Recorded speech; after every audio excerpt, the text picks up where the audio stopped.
Hello. Okay, so we're catching up to all the old questions and let's start. Yogesh Shahani, my personal experience, majority of Hindus are Vedo mein sab likha hai types, including some highly educated ones. Situation is very sad, we're doomed. It's not the majority, but a lot of them, yes. Everything is, they look back to past validation. Look, the issue isn't sab Vedo mein likha hai. The Enlightenment and things also started in the belief that old knowledge, Plato, Socrates, and the Greeks had everything to say. The issue is our folks don't want to look beyond that. If it's not in there, then it's not worth considering. Next. Ishan Sharma. Aim, what are your views on Tucker Carlson, Sean Hannity, Laura Ingraham? Are they more trustworthy than CNN and MSNBC primetime anchors? Look, CNN, MSNBC primetime anchors are all liars. They are certified liars. I know for a fact that Laura Ingraham and Sean haven't exactly been terribly accurate. Tucker, on the other hand, is completely accurate. All three of them are much more accurate than CNN, MSNBC. But remember, they are op-eds. They present a very cogent point of view and the way you should be looking at things. The problem is that's how CNN, MSNBC were, except they started lying to their teeth. So one point of time, they were all op-eds. Today, I would trust Tucker Carlson over anybody else. Yeah.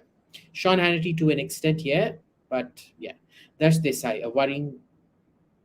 A worrying study has come out that the height of Indians is decreasing by the year. Your opinion? I'm not surprised. I need to see the study, Darsh, because as I understand it, it's been growing, no? But do send the link over. I'm going to Google it anyway. But it's not surprising. I've been talking about malnourishment and malnutrition in India for a very long time. And, the more all this modern stuff gets available, this preponderance of paneer, not eating enough vegetables or cooking your vegetables in heavy gravies with adrak, lasan, cream and whatnot. This was bound to happen. Not surprising, but I'm still surprised. Next. Ishan Agarwal, do you play video games? If not, would you be interested in playing some puzzle and strategy based games? Look, I used to be a complete video game freak when it was easy to play. I think the toughest game I played was Castle Wolfenstein 2-player shooter. And that was fun. But now I have this nostalgia for old games. The only games I play are word puzzles and solitaire and things like that. Occasionally, I'll dabble in a old style shooter game like Aliens or Space Invaders and things like that. But all these modern ones, I'm like, I tried Age of Empires. I really didn't like it at all. So they're just very unrealistic. So yeah. Mr. Lee, many fem-lit commentators say that the Western's grip of fourth wave feminism. What were the possible end goals of a potential fifth wave feminism? Look, we don't know what a fifth wave feminism is going to be. Already, whatever the fourth wave feminists wanted has been subsumed into the LGBT agenda, which itself, even before the liberation of LGBTs and feminists was complete, they moved on to this entire transgender ideology agenda, which is wiping out all the things that third wave feminists achieved. Today, men can pretend to be women and take part in sports, in women's sports, and thrash women. You saw what happened with that swimming person, right? So it's, I think fifth wave feminism, my prediction, it could be horribly wrong, is going to be the same as third wave feminism, which is that it's going to go back to feminism with a vengeance, and put an end to all this gender ideology nonsense. Naman Kandpal, what's with WMMA ranking? Look, third most powerful Air Force. These are rankings, right? Everybody wants to share it and things like that because it's ranked as well. Listicles are great. Listicles always make news. It doesn't require much brains to put it into a listicle. Just ignore. What was Chanakya's opinion on taxation and so-called dirty jobs such as prostitution? He didn't have an opinion on dirty jobs. He never considered them dirty jobs, by the way. This whole notion of dirty is a very modern thing. He never considered, I think prostitution is legal in the Arthashastra the last time I read it. Interpretation mistakes aside, I don't think people could have gotten legal as illegal, or illegal as legal rather. And taxation, he was very clear what taxes should be used for. Taxation, if you read Vivek Debrai's commentary, was very clear. Taxation was to never be more than 16%. And that 16% had to be on just four things: regulation and monopoly restrictive practices, internal security, external security, and one more category I've forgotten. Those were the only things that the state ever got into. He never wanted state overextension. And that included the reserves for war. War did not mean the king had the right to impose new taxes on people. So that was one of the very important things that Chanakya started off. Paparazzi. How seriously do RSS and VHP take Gyanvapi issue? Well, the VHP does, but remember the VHP got completely castrated by Modi in Gujarat. Remember, there was that huge fight between Togadia and Dalmia, and on the one hand, and Modi on the other. So, street power, he destroyed basically Modi destroyed Hindu street power, right? So I don't know what the VHP can do anymore about it, but I know for a fact that the RSS and VHP do take those three issues, Kashi, Mathura, Ayodhya, very, very seriously. Naman, how will Aussie Labour coming to power impact India? Will it impact the nuclear submarine program? I don't think it's going to impact the nuclear submarine program. A rollback of that is now going to be very, very politically unpopular, because mentally the Australians were now prepared for it. Look, as a general rule, Labour has been less friendly to India. Okay, it doesn't matter what Albanese says. I remember Albanese from my time in Australia. He was an extremely unpleasant character, trade union, labor union leader, horrible creature. And he was a personally unpleasant human being, as I remember him. Now, will that, just because I don't like him, does that mean it's going to affect India? There is such a thing as institutional control in mature democracies. But remember, when John Howard approved the India nuclear deal, his replacement, that Chinese stooge, what was his name? Kevin Rudd, he immediately reversed positions 180. So institutions couldn't play a role in holding him back. I have campaigned against Labour in Australia. I have worked with John Howard in Australia. I deeply mistrust Labour because I know their voter base, what kind of a voter base it is. It's the same Ilhan Omar voter base and things like that. The potential for damage is always very great. Will he do it? I don't know. Is the potential there? Yes. Next. Maliban Bhattacharya, were the Native Americans more violent as compared to Hindus in terms of HR? Okay, look, you can't talk about HR. Human rights is a very, very modern term, boss. Even in the 18th and 19th century, even in the early 20th century, we don't talk about human rights. Human rights, except talking about human rights in the 1970s onwards, doesn't make any sense, right? They were much more violent because they were a Stone Age society.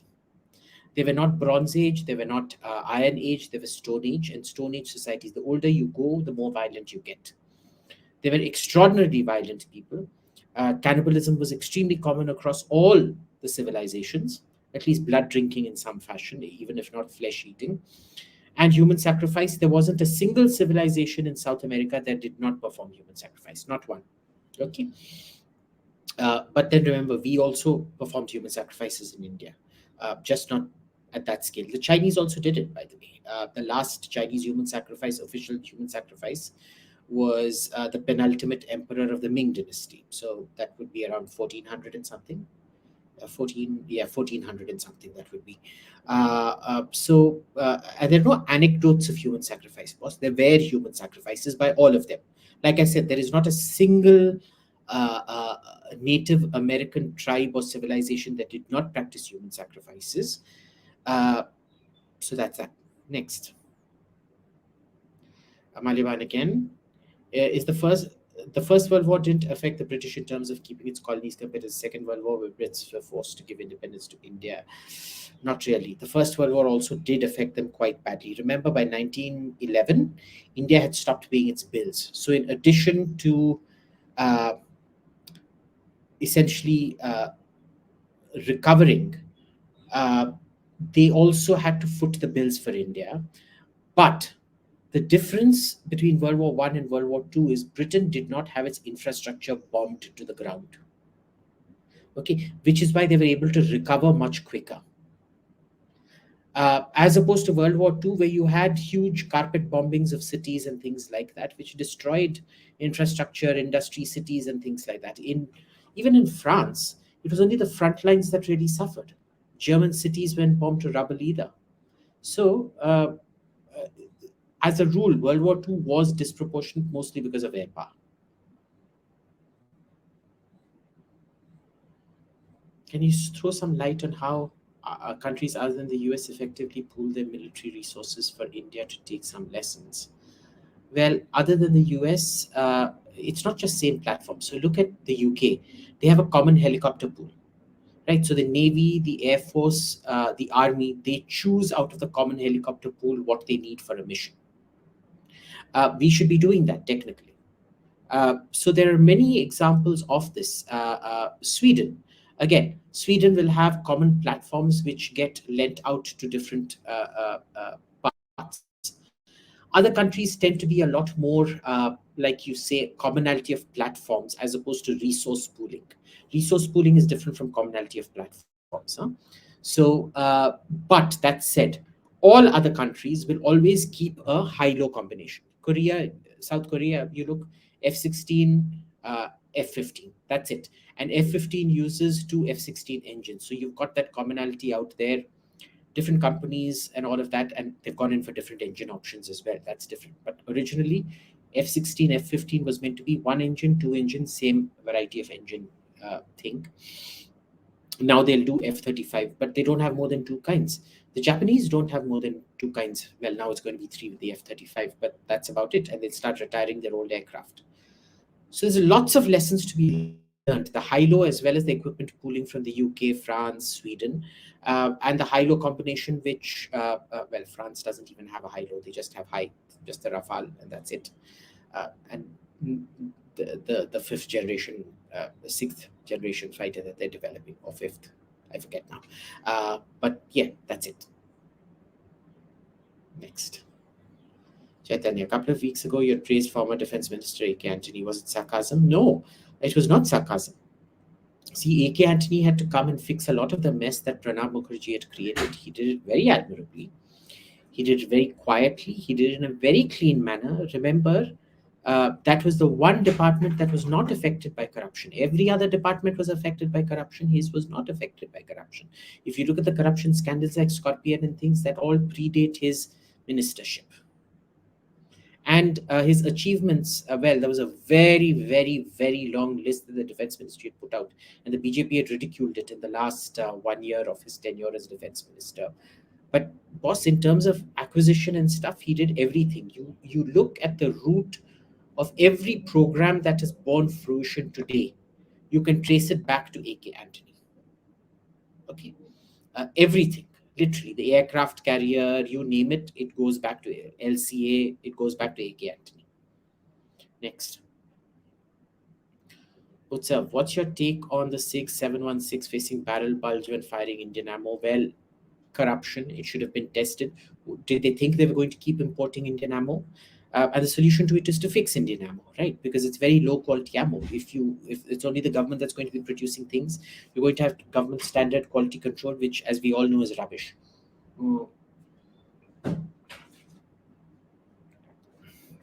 And next, will UK conflict affect our AK-203 procurement?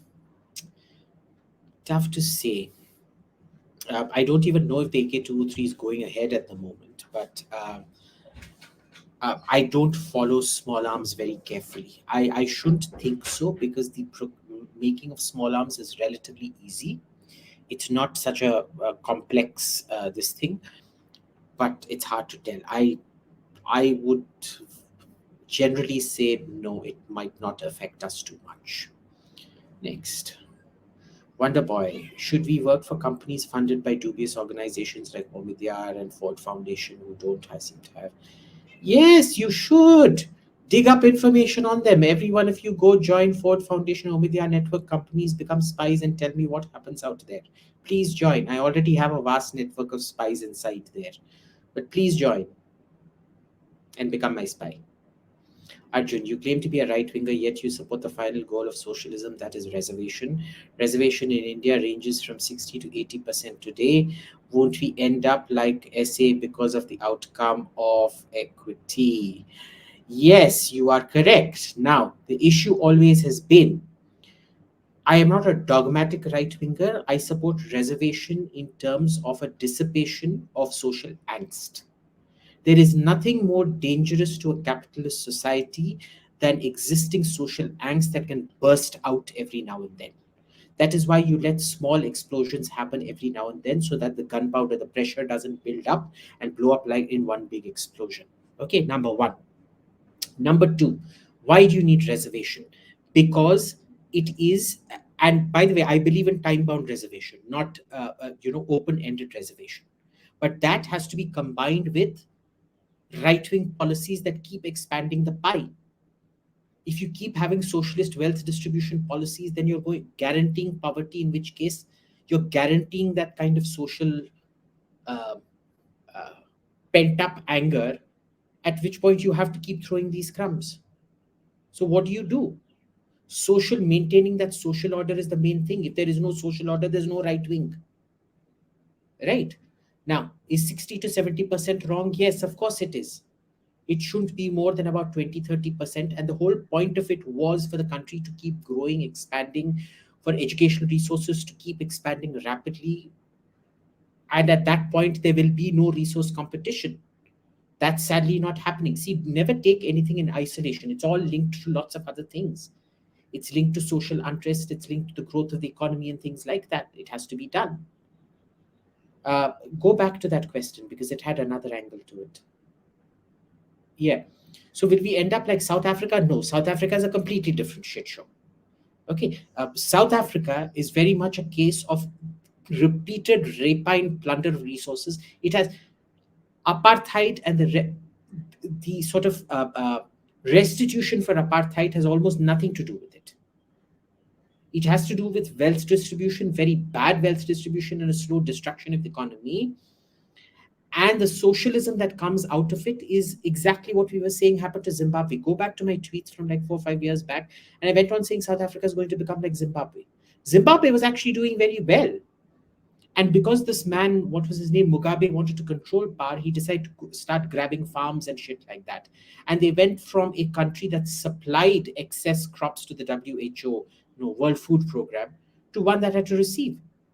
South Africa going the same way. It has a lot more to do with corruption, very little to do with affirmative action per se. Arjun, why are we lying about the mismatch and failure rates caused by the equity in Indian colleges and flight of the gen category? Well, this is always the problem. See, this is why reservation is guaranteeing you an equal opportunity. It cannot guarantee you an equality of outcomes. The problem here is we've not made that difference in India. In America, they're now trying to guarantee equality of outcomes. In India, we're still not guaranteeing equality of outcomes. We recognize that the outcome of reservation might be less, which is why we mark them at a lower level and allow a lower entrance test point to get in. But once you join, is there any special allowance for a lack of initiative, a lack of performance and things like that? No. You're all then, once it's at the entry level, it's an equality of opportunity in that sense. It has never been an equality of outcome. So even in India, it's not it's ensuring equity of intake, which is why a lot of people are going abroad and you are seeing brain drain, yes. But this was bound to happen. Again, like I said, in answer to the previous question, this was all based on India going on expanding its education infrastructure and things like that, which never happened. This is bound to happen. You're losing the creme de la creme of your, at least the go-getters are leaving the country. Why do you expect anything less? It's true. So, Sahil Mahajan, AAP is spreading its roots in JK with neocratic mismanagement and BJP leaders' corruption, minority appeasement. AAP may just win in J&K. Yeah, look, anywhere where there is social distress or deep social division, AAP will win because that is what they do. They exploit those fault lines. What will be the consequences with the two disturbed states? Well, look, Punjab is already going down terrorism. Are you not seeing it? A rocket-propelled grenade fired at the police headquarters. What do you think that is? If anything, I was expecting terrorism to start up in 6, 7 years. I have now forwarded that deadline. You're going to see full-scale terrorism in 2 to 3 years. JK, I'm still not sure. They're still fishing in troubled waters. Let's see what comes out of it. But if they go there, well, I mean, things are already quite bad. They can't get any worse. Well, they kind of could, but let's see. Let's not take too much of a leap. Let's see what happens sequentially. It's impossible to say what's happening now. Banarsi animator, is Rajneesh a threat to Hinduism or the next step? Which Rajneesh? I'm sorry, I don't know which Rajneesh. Mr. Tapas Biswas, don't you think Modi government is protecting Raga and other Congress TMC leaders? Yes, of course. See, if you have such incompetent people, you're bound to win, no? Do you know how much it took for them to arrest Zubair? See, after Rahul Gandhi and Rana Ayub, Zubair and Pratik are probably their biggest vote getters. You should be thanking the BJP for throwing Zubair in jail because I can honestly tell you, many BJP leaders do not want to hit alt news or even NDTV because they're like, भाई अगर हमने इनको किया तो हमको vote कौन डालेगा? I've literally, I'm not joking. I've literally heard this come out of their mouths. It was framed differently. They didn't say हमको कौन वोट डालेगा, but it was like अगर इनको जेल में डालेंगे तो गुस्सा कौन होगा? So these people are extremely valuable to the BJP. They will try to protect them as much as possible. Uni writer, the entire stretch of our country, roadside highways littered with heaps of garbage, got embarrassed in front of our German colleagues in the weekend. How do you make governments wake up? Okay. The entire stretch of our roadside, look, there's nothing you can do. Cleanliness is a culture. In spite of Swachh Bharat, you still see this crap happening. Does anybody even talk of Swachh Bharat anymore? There was all that tamasha and then finished. No? The garbage is still lying around and everything, except Indore. Indore is very clean, even now, surprisingly. But yeah, just deal with it. I mean, there's nothing you can do for your government to wake up. See, governments wake up when people wake up. If the people are unconcerned, governments remain unconcerned.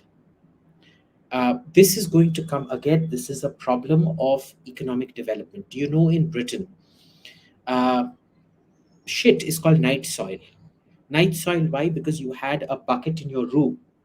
You would shit into the bucket, and at night that bucket would be tossed out onto the road outside.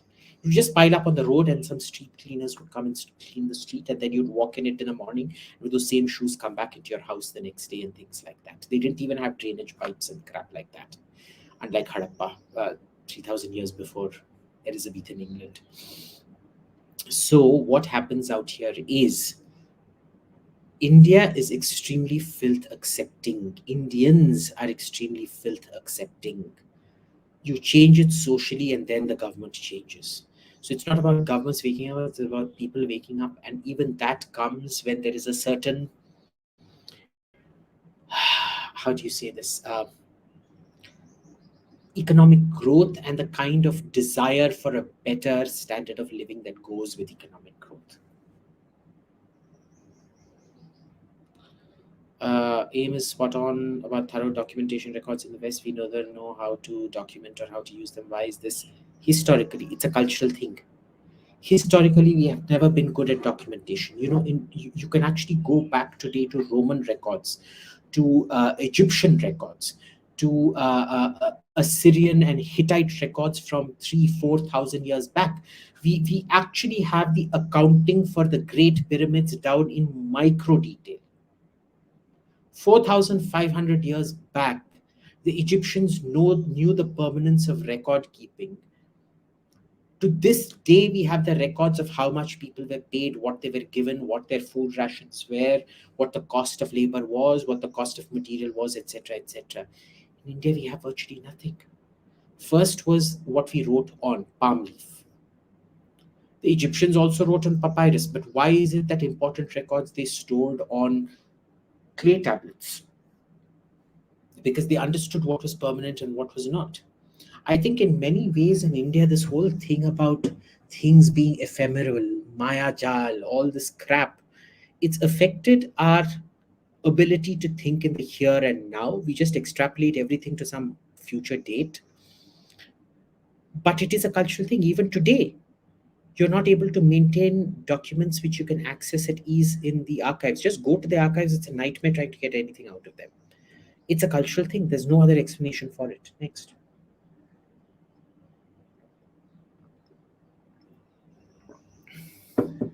Why do you consider the US is ready to give us F-18 as per our terms? I never said they were ready to give us F-18 as per our terms. You're never getting the engine. The sensitive radar technology and the electronic warfare systems, you're never going to get. Any of the electronic warfare systems, again, even the electronic, leave the electronic warfare, that is, America never shares that with anyone. But even the electronic systems, the advanced stuff, you're never going to get. Nor do you even have the ability to absorb it. They will mostly frame it in terms of technology absorption. And we'll also accept it. That's the problem. We'll say that we got everything we wanted, and in the end, when you're asked to account for something, you'll say, oh, well, we didn't get it. That's that.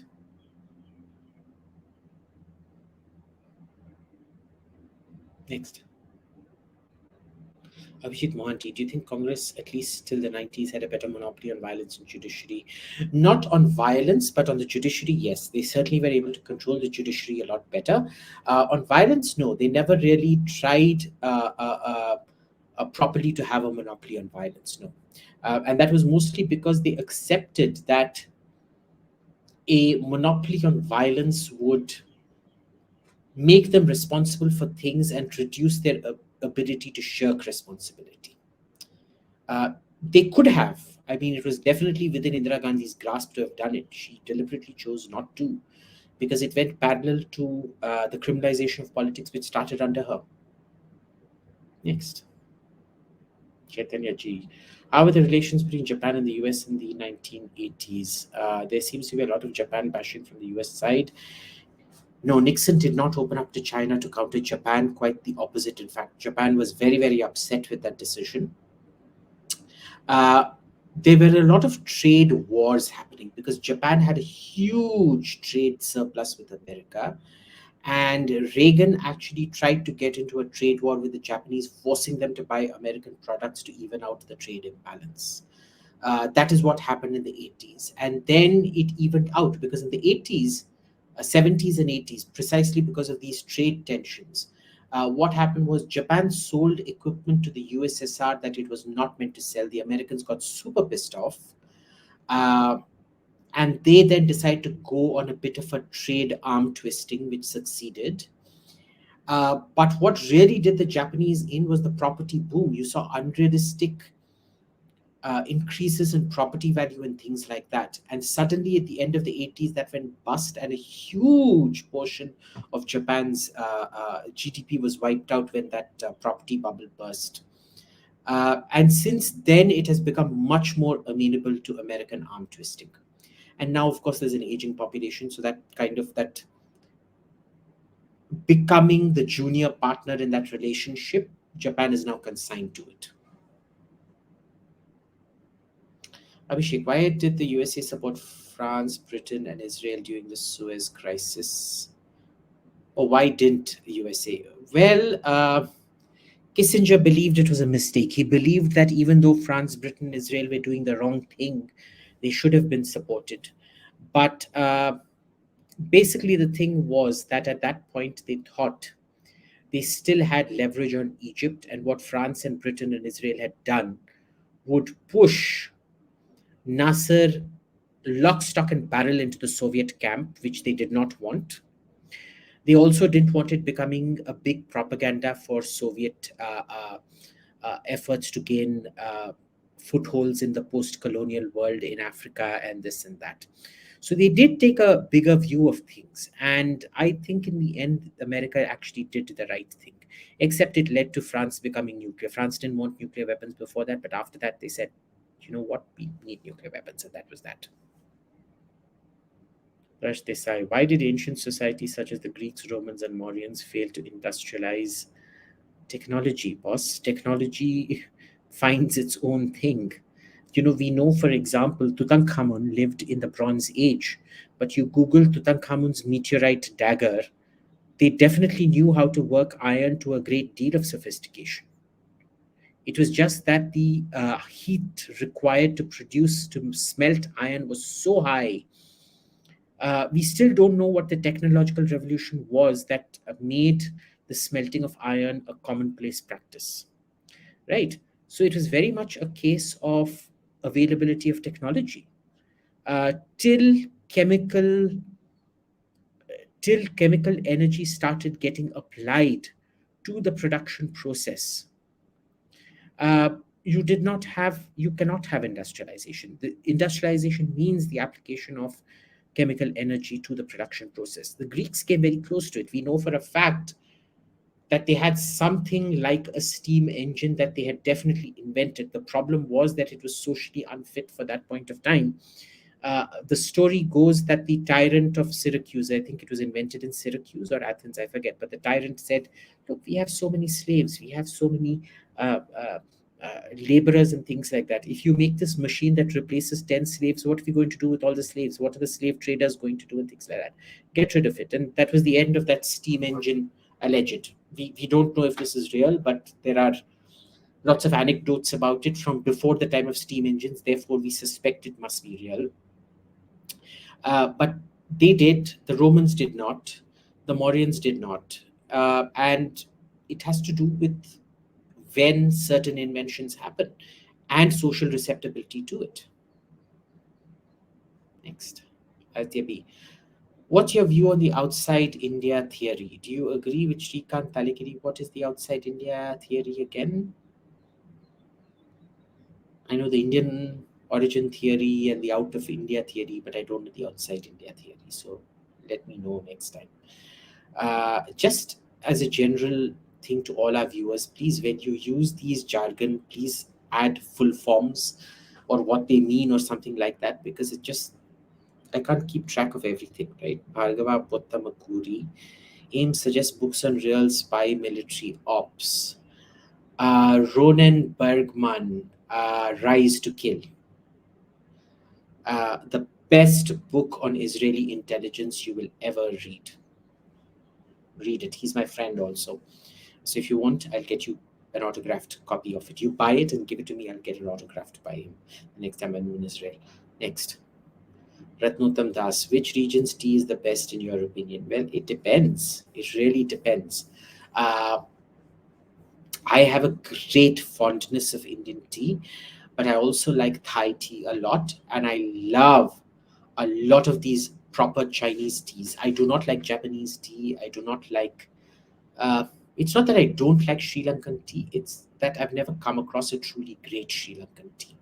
But I've come across lots of really amazing Darjeeling teas.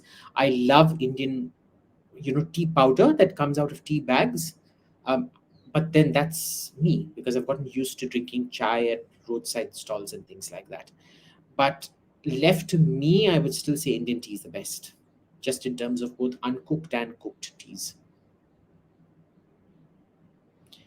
Ishan Agarwal, how can we encourage people to use open source technology in India and contribute to it? Well, you're asking the wrong person, boss, because I really don't know what are the implications of open source technologies and things like that. I used to love Samsung and my Android because it allowed me to do certain things. And then for a while, there was even a full open source phone that was meant to come out, and I was super excited about it.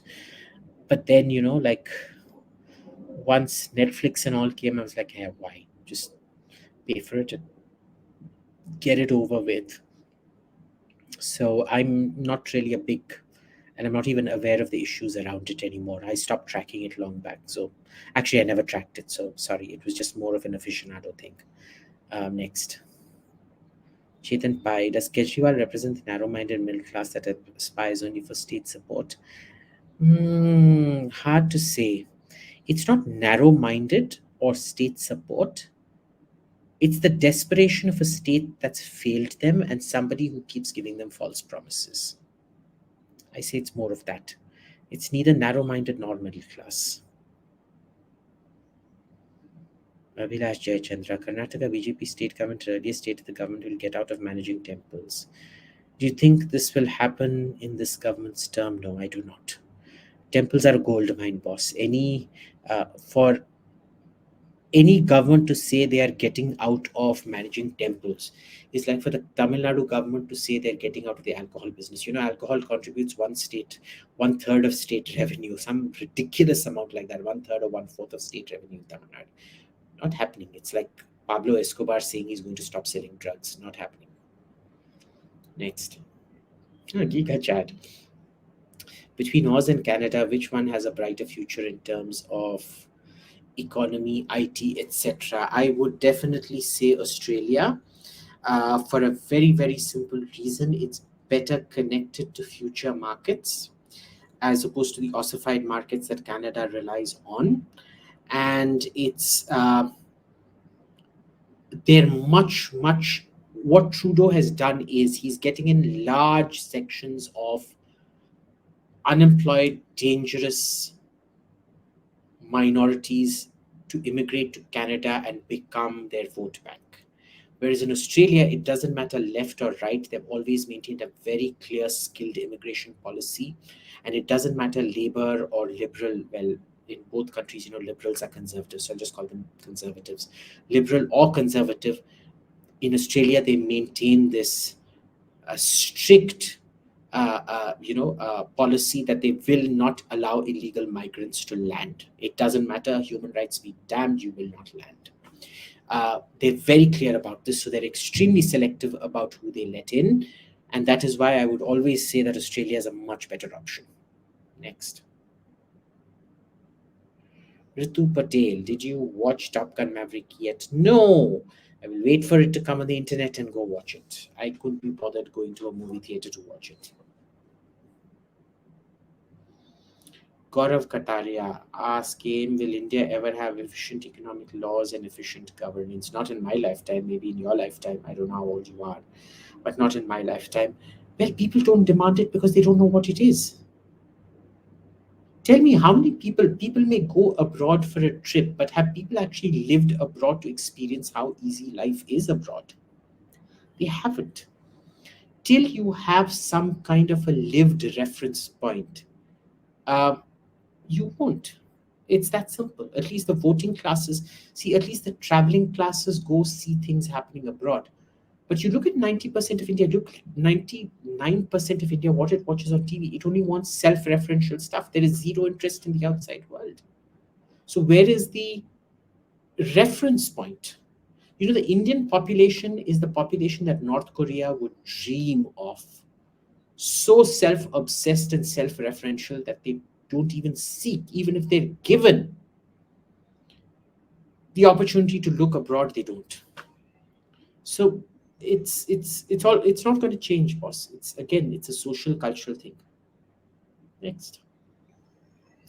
Sid Dave, if she committed blasphemy, that's also okay. Blasphemy is not a crime, it's a fundamental human right. We should be able to mock God and religions. Yes, I agree with you 100%. I support Nupur Sharma, I support Mahua Maitra as well. And I support Ambedkar's caravan as well that says all kinds of nasty things about our gods. But clearly, most people don't. Every Indian politician will stand up for hurt feelings. No Indian politician will stand up for freedom of speech. And they don't know what a bad impact it has downstream because, like I said, we don't think second, third order effects. Next. Pramod P, you refer a lot to satellite images. What do you think is the future of remote sensing with many Indian private companies coming up in this field now? Well, it's going to get cheaper and cheaper and cheaper, which means it'll get used a lot more. But that's about it. Will it feed into systems? Like, for example, the Galileo system that the EU is developing for agriculture it is truly mind-boggling at how synthesized it is. It can actually tell farmers who use that system how much to plant their mechanical devices, what the incline should be, because at what depth moisture is, what the soil structure is, etc., etc. It's just incredible how it interfaces out there. In India, the problem is that when you have a low technology level to begin with in your average life, how are you going to exploit all of that? So what we're doing is our Gagan system is only at augmenting accuracy at the local level at a horizontal stretch to suit India's military needs realistically. And in terms of remote sensing, I'm still not seeing, they may get into an international remote sensing market, which is mostly for, OSINT and crap like that. A lot of commercial applications in developed parts of the world, but the lower down you are the technology thing, fewer applications for it. So I would be worried about their break-even prospects. Next. 𝗣𝗂𝘀𝘀𝘀, will you provide criticism on my report on multi-role fighter aircraft and multi-role CB fighter if I send you? Sure, send it to me.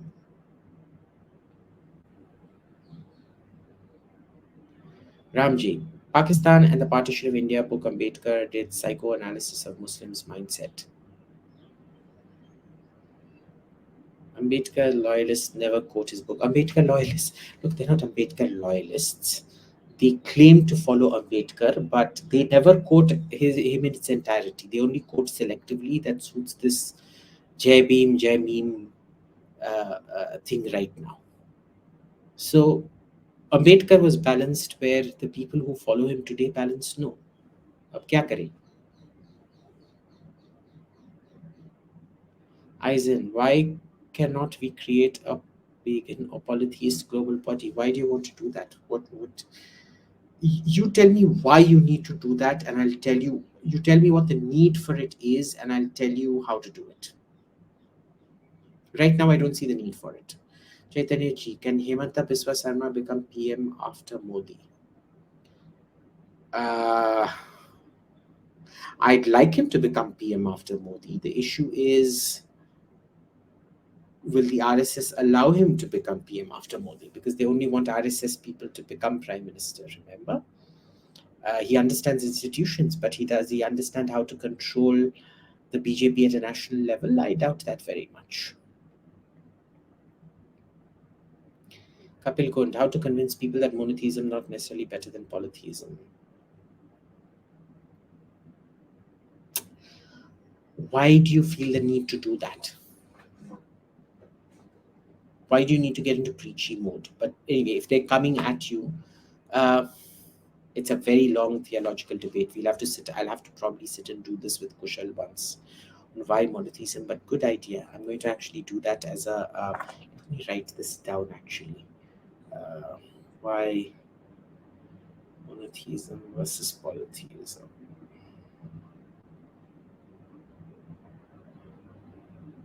Good idea, thanks. Del Boy, what are your thoughts on Jayant Bhandari's views about India and Indian culture? Who's Jayant Bhandari, boss? Sorry, no idea. Rahul Kulkarni, why no outrage by Kashmiri Pandits on suggesting Farooq Abdullah as presidential candidate? Boss, मेरे को क्या पता यार, मैं कश्मीरी पंडित थोड़ी ना हूँ. उनको जो है, remember, they were given lots of voting booths to go vote in the last election. Did they vote? No. So it's fine that they come and talk, but I've literally never seen them put their money where their mouth is. Huh? Next. Muthuraman Chinnadurai, dear gentlemen, what is your opinion on the Pentagon releasing videos on UAP? What is UAP?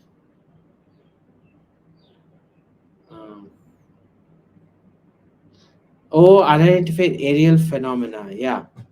Okay, so that's interesting. I fundamentally don't believe in UFOs, right? Because basically, if a civilization is advanced enough to want to make contact with Earth, they would have remote sensing that will not need physical manifestations. That is my take on the thing, because fundamentally, this is a civilization that can fly faster than the speed of light, basically, right? So, uh, I am in that small minority view. It's a tiny micro minority, really, that believe if and when aliens come, it will be for the sake of invasion. It will not be for scientific exploration, because whatever scientific exploration they need to do can be done from a great, great, great distance away. Remember, we can do enormous amounts of even social studies and humanities research from space. Development, urban spread, uh, even cost of living and things can be done through satellite data. There's some fascinating reports that come out on how they use certain markers visible to satellites to determine life, quality of life and things like that. HDFC Institute has done one. Go check it out. It's by Vivek Dahejia and two other people. It was looking at lights to measure urban spread and economic activity. But if you go in there, there are lots of tantalizing clues to what more can be released. So aliens will need that. That's my take on it. It's a paradox. Arjun Sharma, how can I start my career in IR? I complete my graduation. What's the salary? Look, boss, only about 1% of people who join IR ever make it. Otherwise, they live in penury and um, well, not penury, but definitely not very well. Uh, Only about 1% will ever realistically make it in this field. So decide if that's what you want, because the risk is extremely high. If you're very confident about ourselves, then go start an internship. That's what you should do. If you join IFS, sure, your life will be made. No accountability, great job. But then, do you accept orders, and will you be able to swallow your thoughts even when you know it's wrong? Think about that. Ritu Patil, reports of drills of Russian troops in Nicaragua. What is Putin even doing? Your guess is as good as mine. Mostly he's trying to, I would say, uh, rile up um, America. He wants to test the Monroe Doctrine and see if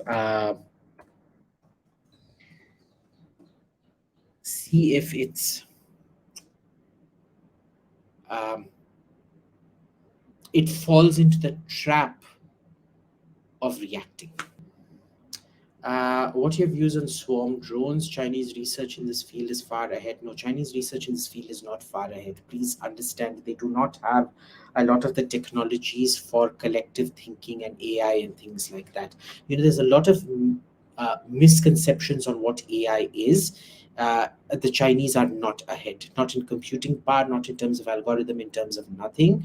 My view on swarm drones is it, as of right now, they are kind of at the breakthrough phase, like the way switchblades are used. The switchblade drones, the kamikaze drones, which the Israelis initially invented as the Harpy. Uh, they're getting smaller, they're getting more intelligent by themselves. The true breakthrough comes when they're completely autonomous, when their size reduces even further, and therefore their lethality and ability to be deployed in large numbers increases exponentially. Uh, that's the real key driver. Next. Gargi Raina, how did one part of the Mongol Empire Islamize and the other part become Buddhist? It's purely geographic. It's purely geographic. The Mongol Empire adopted the local ways. China was Buddhist and Taoist and Confucian before, and so the Mongols became Buddhist, Confucian, Taoist there. Wherever Islam was the predominant religion before the invasion, they became Muslims. Basically, they adapted to whatever the local thing was. Remember the Turk Shahi dynasty? There was the Buddhist Shahi dynasty in Afghanistan and the Hindu Shahi dynasty. They were Turks, essentially Mongols. This Turco-Mongol division. Mongols who identify as Turks are Muslims. Muslim Mongols are technically Turks, and Buddhist Turks are essentially Mongols. That's kind of, I'm oversimplifying it, but that's kind of the general thing. Same languages, same language family, same everything, same customs, same worship prior to localization. So they just nativized basically. Nags, will BJP get third term? Yes, third term with an even bigger majority is my prediction, boss. 330 to 350 even. 350 tough, but 330 easy. Hardik Thanki, how is India-South America relationship? Boss, I don't do general overviews, right? I mean, this just go to Wikipedia and get the general overview. Padma Bhushan Reddy, like policy paralysis of Manmohan era. Can we say this Modi Shah? Yeah, it kind of is. I'm stealing that term, by the way, policy epilepsy. Yeah, they try to do something and then they lose steam and then they get bogged down. Uh, to be fair, Manmohan just stopped doing anything after a point of time. Here, they're at least trying to do stuff, so that's good. But yeah, it is policy epileptic in a way. Yeah, Padmotion. That's exactly what it is. Thank you. You've summed it up very well. Siddharth, have applied for an LLB in intellectual property law at IIT Kharagpur. Any advice in the curriculum? And how to get internship? How to get into the UN? Can I apply for internship in UN? ORF, will it be relevant? UN, find a former UN diplomat. Those are the best people to talk to. They will put you onto the right people to get in. But I don't see how that will help you right now. First, get some few years of practice in IPR under your thing. Maintain those contacts with those IFS types who were at the UN or former UN members and things. Apply to local UN bodies even for internships. There's lots of local UN bodies that take internships and things like that. World Health Organization could be one thing. Lots of places that you can try getting into with internships. ORF will not be useful to you in this, no.